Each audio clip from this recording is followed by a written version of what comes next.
नशे में धुंध होकर किसी को भी रास्ते पर कुचलते हैं, मारते हैं, जख्मी करते हैं। और जो बड़े बाप के बेटे होते हैं उनका एफआईआर में नाम तक नहीं है आता है। कानून अगर एक है, इस देश राज्य में कानून और लॉ एंड ऑर्डर है, फडणवीस जी गृह मंत्री है, तो बताना चाहिए।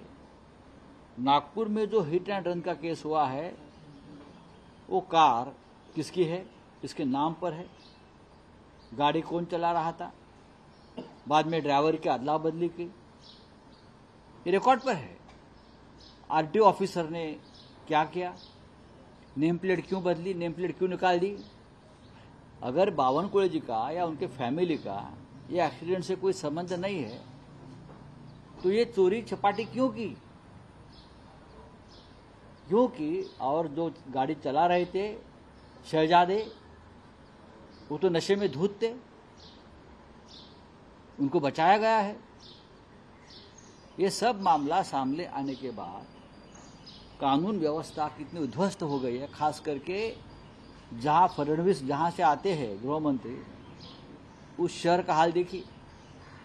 अगर और किसी पार्टी का नेता का ये लड़का होता तो अब तक फडणवीस की फौज हमारे पर इतना हमला कर देती। लेकिन आज आपके प्रदेशाध्यक्ष की बेटा है, नशे में धूत रहा, ऐसे रिकॉर्ड पे है, गाड़ी चला रहा था, 2 लोग गंभीर तरह से जख्मी है, मौत से जूझ रहे हैं, और एफआईआर में नाम तक नहीं। एफआईआर में नाम नहीं है। अगर गाड़ी बावनकुळे जी की बेटे की है, उनकी है, बेटा चला रहा था, सब कुछ खत्म कर दिया एविडेंस, तो आपको अधिकार है कानून का नाम लेकर विरोधियों को त्रासदी देने का? नहीं है। देवेंद्र फडणवीस, आप उस पद पर बैठने के लिए लायक नहीं हो। तो फेयर जांच उम्मीद लग रहा है आपको? ये क्या फेयर जांच करेंगे? जब तक इस राज्य के गृह मंत्री फडणवीस जी है तब तक किसी भी अपराध की फेयर जांच नहीं होगी। जब तक रश्मि शुक्ला डीजी है तब तक कोई फेयर जांच नहीं होगी। कानून उनके कोठे पे नाच रहा है, फडणवीस जी के नचाया जा रहा है, खरीदा जा रहा है, लोग कुचलकर मारे जा रहे हैं उनके गाड़ी के नीचे।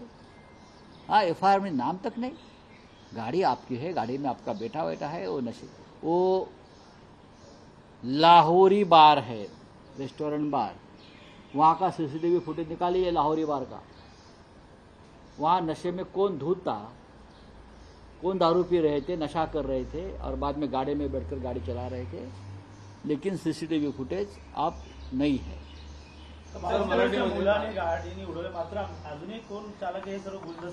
चंद्रशेखर बावनकुळेंचा हा विषय नाहीये।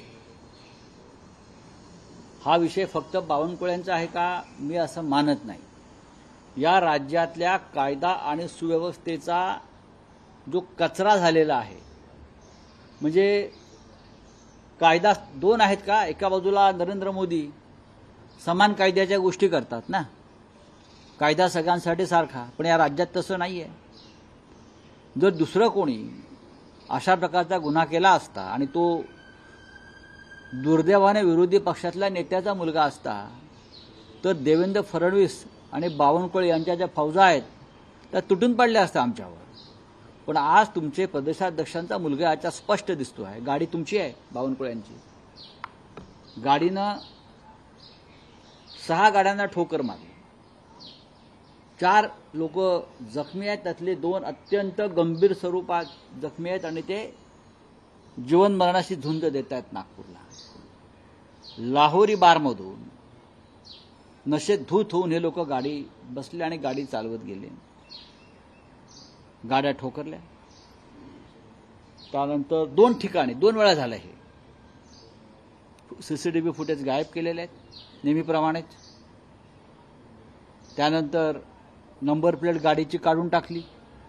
पहा तुम्ही, गाडीचे मालक जर बावनकुळ्यांचे चिरंजीव का बावनकुळे आहेत, मग एफआयआर मध्ये नाव का नाही?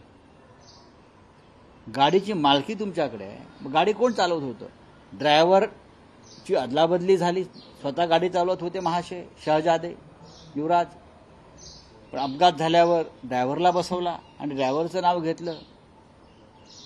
म्हणजे ही जी रंगसफेदी चाललेली आहे, हा या राज्यातला कायदा आहे. फडणवीसजी, आपण गृहमंत्री आहेत ना, आपण शपथ घेतलेली आहे संविधानाची की मी सगळ्यांशी समान न्यायानं वागेन म्हणून.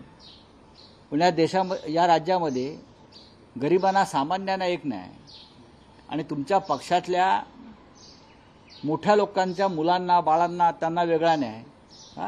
आमच्यावर तुम्ही गुन्हे दाखल करणार, आम्हाला अटका करणार आणि तुम्ही मोकाट सुटणार लोकांना चिरडून. हा कोणता न्याय आहे? हे कोणतं संविधान आहे? फडणवीस यांच्यासारखी व्यक्ती या राज्याच्या गृहमंत्रीपदाला लायक नाही.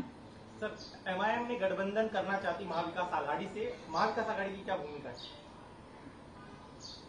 एमआईएम महाविकास आघाड़ी से हाथ मिलाना चाहती ताकि गैर बीजेपी वोटर देखिए, बात ऐसी है, आपने मुझे सवाल पूछा है, मीडिया के माध्यम से हम उसका सवाल नहीं दे सकते, जवाब नहीं दे सकते ना. इस प्रकार का कोई प्रपोजल ही नहीं है, इस प्रकार का कोई हमारी बातचीत नहीं है. जब सामने आ जाएगा प्रपोजल तो महाविकास आघाड़ी चर्चा करेगी, लेकिन अब तक तो हमारे सामने ऐसा कोई प्रपोजल ही नाही. हा धर्म नाही आहे. दुसरीकडे ते म्हणतात की शिवरायांची समाधी ज्यांनी शोधली, इतिहासकार म्हणतात की फुले यांनी समाधी शोधली. या ठिकाणी दोन आता वाद होऊ शकतो. काय मोहन भागवत म्हणतात हे खा हा धर्म नाही. बरोबर बोलले आहेत ते, हे बरोबर बोललेले आहेत. पण फक्त जेव्हा या राज्यामध्ये देशामध्ये खाण्यावरून आणि पिण्यावरून झुंडशाही आणि मॉब लिंचिंग सुरू होतं, तेव्हा जर भागवत साहेब बोलले असते तर आम्ही त्यांच्या पायाला हात लावला असता. या देशामध्ये मॉब लिंचिंग, खाण्यावरून जे बळी गेले, खुलेआम माणसं मारली गेली, तेव्हा जर भागवत साहेब बोलले असते सरसंघचालक, तर नक्कीच आम्ही त्यांचा गौरव केला असता. म्हणजे आता बरोबर बोलतायत. इतिहासकार म्हणतात की महात्मा फुलेंनी समाधी शोधली आहे शिवरायांची. त्यांचं म्हणणं आहे की शिवरायांचं स्मरण व्हावं असं देखील त्यांचं म्हणणं आहे. पुण्यामध्ये त्यांनी वाचन शोधली. नाही, मला तुमचा प्रश्न समजला नाही. शिवरायांची समाधी देखील त्यांनी शोधली आहे. त्यांनी म्हणजे कोणी? मोहन भागवतांनी. मोहन भागवतांनी शोधली. त्यांचं म्हणणं की शिवरायांचं प्रश्न चुकतोय तुमचा. शिवरायांचं स्मरण व्हावं त्यासाठी त्या ठिकाणी मोहन भागवतांनी समाधी शोधली असं त्यांचं म्हणणं आहे. मोहन भागवतांनी समाधी शोधली? म्हणजे असं त्यांचं म्हणणं शिवरायांचं समाधान व्हावं. नाही. आणि फुलेंनी, इतिहासकार म्हणतात की फुलेंनी. बघा, आपला काही प्रश्न चुकतो आहे. मोहन भागवत असं बोलणार नाहीत. मी सांगतो, आपण समाधी शोधली असं ते कसे काय बोलतील मोहनराव भागवत? शक्यच नाही. बघा, समाधी शोधली याच्या मागे महात्मा ज्योतिबा फुले यांचं योगदान आहे, हे सर्वत्र आहे. त्याच्यामुळे या वादात न पडता, बघा, तर कोणी शोधली असेल, टिळक आणि फुले तसे समविचारी आणि समकालीन होते, साधारण मागे पुढे होते.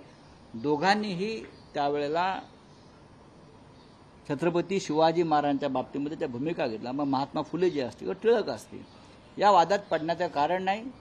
छत्रपती आमचं दैवत आहे, समाधी रायगडावर आहे, त्याचं स्मरण आणि त्याची निगा आपण राखली पाहिजे. राहुल गांधी ने वर्जीनिया यूएसए में जाके बयान दिया कि इंडिया में, भारत में एक जात दूसरी जात से कम है, एक लैंग्वेज दूसरी लैंग्वेज से कम है. कुछ राज्यों के नाम लिए कि ये राज्य इनसे कम है. बोले ये आरएसएस और बीजेपी वाले इस तरह से उनका कहना था, क्या कहते हैं? राहुल गांधी जी ने जो कहा है उसमें गलत क्या है? राहुल जी ने ठीक ही बात की है. हमारे देश में ये चल रहा है और बीजेपी के लोग ये 10 साल में ये जाति का और धर्म का राजकारण, तुष्टीकरण ज्यादा कर रहे हैं. राहुल गांधी ने जो बात की है लोगों की मन की भावना है.